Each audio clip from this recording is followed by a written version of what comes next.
Hello everyone, आज मैं आपके लिए लेकर आई हूँ कुछ जीएस के इम्पोर्टेंट क्वेश्चन। जैसे हम देखते हैं फर्स्ट क्वेश्चन से, the land of white elephant, सफ़ेद हाथियों की भूमि किसे कहा जाता है। बड़ा ही आंसर सिंपल सा है इसका, सभी को पता होगा कि सफ़ेद हाथियों की भूमि कहते हैं हम थाईलैंड को। सफ़ेद हाथियों की भूमि थाईलैंड को कहा जाता है। थाईलैंड की अगर बात करें तो थाईलैंड में सबसे ज़्यादा हमें क्या मिलती है, नेचुरल रबड़। थाईलैंड में हमें सबसे ज़्यादा नेचुरल रबड़ मिलती है। और अगर हम बात करें इंडिया की तो सबसे ज़्यादा नेचुरल रबड़ कहाँ पर पाई जाती है, केरल में। केरल में सबसे ज़्यादा नेचुरल रबड़ पाई जाती है। अगर हम केरल की बात करें तो केरल को हम किस नाम से जानते हैं, स्पाइस सिटी। केरल को हम कहते हैं स्पाइस सिटी। केरल को हम स्पाइस सिटी के नाम से जानते हैं। और केरल में हमें मिलता है मोनोजाइट सेल। केरल में हमें मोनोजाइट सेल मिलती है। मोनोजाइट सेल केरल में मिलती है हमें मोनोजाइट सेल। और जहाँ से क्या निकलता है, थोरियम। क्या निकाला जाता है वहाँ से, थोरियम। वहाँ से थोरियम निकलता है। स्क्रीन साफ नज़र नहीं आ रहा शायद। मोनोजाइट सेल से थोरियम निकलती है। और थोरियम की ओर क्या होती है, पिच ब्लेंड। थोरियम की ओर है पिच ब्लेंड। अब इसमें अफ्रीका दिया हुआ है। अफ्रीका को हम क्या कहते हैं, डार्क कॉन्टिनेंट। अफ्रीका को हम क्या कहते हैं, डार्क कॉन्टिनेंट। क्यूबा को हम क्या कहते हैं, सुगर बाउल ऑफ कंट्री। क्या कहते हैं हम, सुगर बाउल, चीनी का कटोरा। अब हम नेक्स्ट क्वेश्चन की बात करेंगे। जैसे one of the following is labour in economics में हमें लेबर जो टर्म दी गई है वो बताना है कि इनमें से क्या है। निम्नलिखित में से लेबर अर्थशास्त्र में किसको कहते हैं। किसी भी इंडस्ट्री को लगाने के लिए जैसे हमें लैंड चाहिए होती है, लेबर चाहिए होती है, मनी चाहिए होता है। इस कॉन्टेक्स्ट में हमें बताना है कि लेबर क्या है। फर्स्ट ऑप्शन है जैसे लाभ के लिए प्रदर्शन करने वाला संगीतकार, अपनी खुशी के लिए काम करने वाला चित्रकार, या फिर शौकिया किताबें पढ़ना। इसमें आपका फर्स्ट आंसर हो जाएगा। जो भी इकोनॉमिक्स की परिभाषा में जो लेबर होती है, जो काम करने वाला है, जैसे इसमें संगीतकार है, यदि वो लाभ के लिए करता है तो जो भी लाभ के लिए काम करते हैं, पैसों के लिए काम करते हैं, उसको हम लेबर में रखते हैं अर्थशास्त्र के दृष्टिकोण से। अब जैसे नेक्स्ट क्वेश्चन है, फ्रंटियर गांधी किसे कहा जाता है। फ्रंटियर गांधी कहा जाता है खान अब्दुल गफ्फार खान को हम फ्रंटियर गांधी के नाम से जानते हैं। अब हम खान अब्दुल गफ्फार को और किस नाम से जानते हैं, रेड शर्ट के नाम से। रेड शर्ट के नाम से जानते हैं। इसके अलावा खुदाई खिदमतगार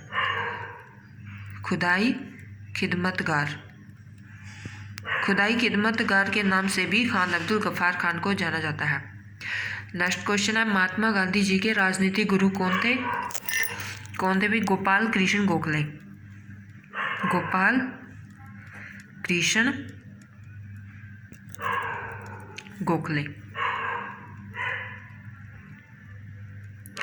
महात्मा गांधी जी के राजनीतिक गुरु थे गोपाल कृष्ण गोखले।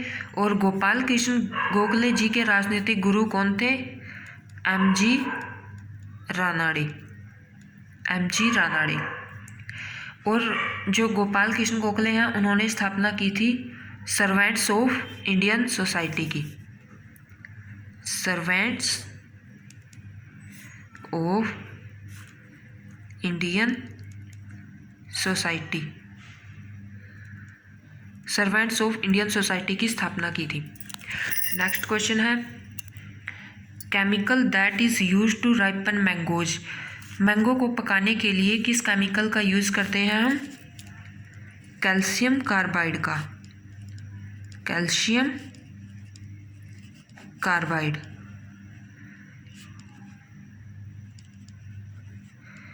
Calcium carbide. इसके अलावा हम जो मैंगो जैसे फ्रूट है, फ्रूट की स्टडी को हम क्या कहते हैं? पोमोलॉजी, पोमोलॉजी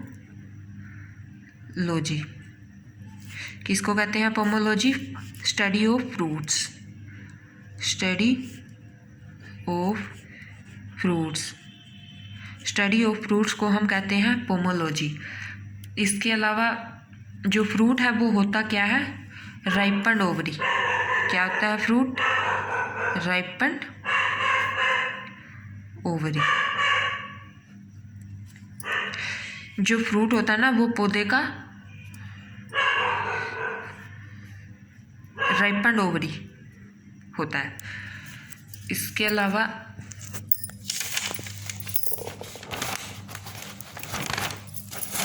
हम अपने नेक्स्ट क्वेश्चन की बात करेंगे। नेक्स्ट क्वेश्चन है हमारे पास, ये देखिए six question. Longest railway line in the world, हमें बतानी है longest railway line in the world. संसार में सबसे बड़ा जो लॉन्गेस्ट रेलवे लाइन है वो कौन सी है? तो वो है लॉन्गेस्ट रेलवे लाइन है इन दी वर्ल्ड में लेनिनग्राद से लेके व्लादिवोस्तोक तक।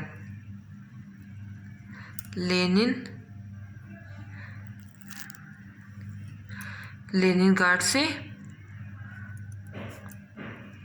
लेकर व्लादिवोस्तोक, लेनिनग्राद से लेके व्लादिवोस्तोक तक। ये लेनिनग्राद ये कहाँ पर पड़ता है? मॉस्को में। कहाँ पे पड़ता है ये? मॉस्को में। इसके अलावा अगर हम बात करें इंडिया की, तो इंडिया में कौन सी है?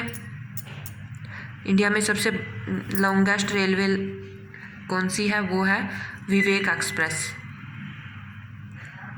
विवेक एक्सप्रेस 4238 किलोमीटर डिब्रूगढ़ से कन्याकुमारी तक। डिब्रूगढ़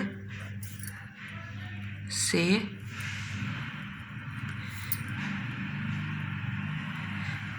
कन्याकुमारी तक। ये डिब्रूगढ़ पड़ता है आपका असम में।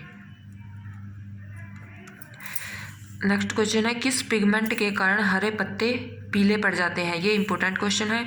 किस पिगमेंट के कारण हरे पत्ते, हमें बताना है कि हरे पत्ते किस पिगमेंट के कारण पीले पड़ जाते हैं। तो वो होता है आपका, उसको हम बोलते हैं,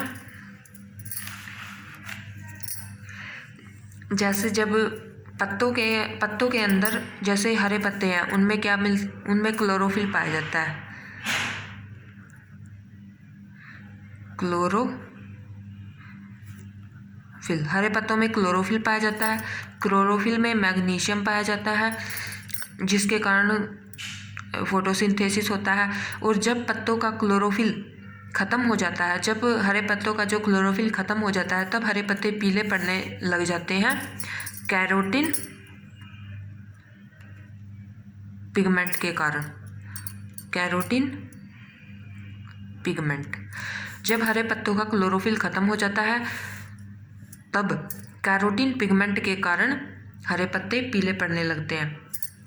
इसके अलावा ये मैं बता ही चुकी है, हरे पत्तों में क्लोरोफिल पाया जाता है। क्लोरोफिल में मैग्नीशियम पाया जाता है। जो मैग्नीशियम होता है उसके कारण फोटोसिंथेसिस की प्रोसेस होती है। और जब हम, इसके अलावा एक क्वेश्चन और आता है कि जब हम जो प्लांट्स होते हैं, प्लांट्स का ट्रांसप्लांट करते हैं, छोटे छोटे पौधों को एक स्थान से दूसरे स्थान पर लगाते हैं, तो उसमें से बहुत सारे पौधे नष्ट हो जाते हैं। क्यों हो जाते हैं? क्वेश्चन ये आता है क्योंकि उनके जो रूट हेयर होते हैं, उनकी जो जड़ें होती हैं वो डैमेज हो जाती हैं पहले से ही, इस कारण से। इसके अलावा क्वेश्चन आता है जाइलम से। जाइलम क्या करता है? और फ्लोएम से। फ्लोएम क्या करता है? जाइलम होता है जल के लिए उत्तरदायी, जो जल को भोजन के सभी भागों तक पहुंचाता है, और फ्लोएम भोजन को सभी भागों तक पहुंचाता है। इसके अलावा जो जल है वो, ये क्वेश्चन आता है कि जल किस प्रोसेस के द्वारा पौधे के सभी भागों में पहुंचता है, तो उसके हम बोलते हैं कैपिलरी एक्शन, यानी कि केशिक तव। केशिक तव या फिर कैपिलरी एक्शन। कैपिलरी एक्शन के कारण, केशिक तव के कारण जो जल है वो सभी इस प्रोसेस के कारण जल सभी भागों में पहुंचता है। इसके अलावा एक और क्वेश्चन आता है कि हम जो कि पौधे की आयु कैसे ज्ञात करते हैं, तो हम वो ज्ञात करते हैं एनुअल वलय से। एनुअल वलय, क्योंकि एक वर्ष में एक वलय बनता है। ऐसे जब हम पौधों को यदि उसके तने से काटते तो उसमें ऐसे वलय ऐसे हमें दिखाई देते हैं, जो एक साल में एक बनता है, और उसी से पौधे की आयु का पता चलता है हमें। इसके अलावा एक क्वेश्चन यहाँ से बनता है क्लोरोफिल से। जो क्लोरोफिल है वो पाया जाता है मीसोफिल सेल में। मीसोफिल सेल में क्लोरोफिल मीसोफिल सेल में पाया जाता है। इसके अलावा यहाँ से जैसे हमें पौधों के लिए और क्या क्या ज़रूरी चाहिए होता है, जो मेजर अमाउंट में होता है, नाइट्रोजन, फास्फोरस और पोटाशियम। अब हम बात करते हैं अपने नेक्स्ट क्वेश्चन की। निम्नलिखित में से कौन संयोजी ऊतक नहीं है? हमें बताना इनमें से कौन संयोजी ऊतक नहीं है।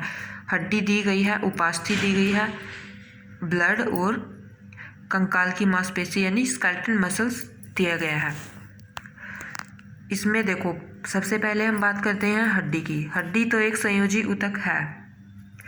देखो, जो इसमें क्वेश्चन बनते हैं, जो हड्डी को हड्डी से जोड़ता है, जो हड्डी को हड्डी से जोड़ता है उसको हम कहते हैं टेंडन। क्या कहते हैं? टेंडन। और जो हड्डी को मसल से जोड़ता है, जो हड्डी को मसल से जोड़ता है उसको हम कहते हैं लिगामेंट। लिगामेंट, ये हिंदी में भी ऐसे ही लिखा आता है, लिगामेंट। इसके अलावा अगर हम बात करें तो ये तो संयोजी ऊतक है, ये जोड़ने का काम करता है। उपास्थि भी संयोजी ऊतक है और रक्त भी है। जो इसमें नहीं है वो है स्केलेटल मसल्स, कंकाल की मांसपेशी। ये आपका आंसर हो जाएगा, क्योंकि ये इन्होंने पूछा था संयोजी ऊतक जो नहीं है। इसके अलावा अगर हम बात करें उपास्थि की, उपास्थि क्या होती है? उपास्थि होती है ग्रुप ऑफ टिश्यू। उपास्थि होती है ग्रुप ऑफ टिश्यू, ऊतकों का समूह। ग्रुप ऑफ टिश्यू, ऊतकों का समूह होता है उपास्थि। इसके अलावा उपास्थि हमारे कान में, नाक में, गले में और श्वास नलिका में पाई जाती है। इसके अलावा जो उपास्थि होती है वो 3 प्रकार की होती है। उपास्थि हमारे पास 3 प्रकार की होती है। हाइलम, इलास्टिक,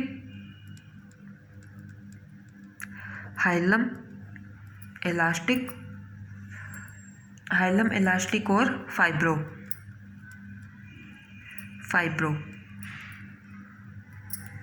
जो इनमें से जो हमारे शरीर में सबसे ज़्यादा उपास्थि पाई जाती है वो होती है हाइलम। जो सबसे ज़्यादा इनमें से लचीली होती है वो होती है इलास्टिक, और जो मजबूत और लचीली होती है वो होती है फाइब्रो। हाइलम भी मजबूत होती है। इसके अलावा जब हाइलम है वो क्षतिग्रस्त हो जाता है, जब हाइलम हो जाता है क्षतिग्रस्त, तब वो बदल जाता है फाइब्रोपास्थी में। ठीक है। अब हम बात करें यदि रक्त की तो ये सबको पता है ब्लड की, जो ब्लड है वो तरल संयोजी ऊतक है। तरल संयोजी ऊतक कैसा? तरल संयोजी ऊतक। रक्त है तरल संयोजी ऊतक। और अगर हम बात करें जैसे इसमें दिया हुआ है मांसपेशियों की, मांसपेशियाँ हमारे शरीर में कितनी मांसपेशियाँ पाई जाती हैं? 639 मांसपेशियाँ पाई जाती हैं। जबकि जो बोन होती है वो अडल्ट एज में 206 रह जाती है, जबकि जो जन्म के समय वो 300 होती है। और जन्म से चाइल्डहुड तक ये बढ़ती हैं, जन्म से चाइल्डहुड तक ये बढ़ती हैं, उसके बाद कम होती हैं। मुझे ध्यान नहीं है, शायद 350 से 400 तक या इसके आसपास होती हैं उसमें चाइल्डहुड में। उसके बाद कम होकर 206 रह जाती है। ठीक है, आज के लिए इस वीडियो में इतना ही। Thank you.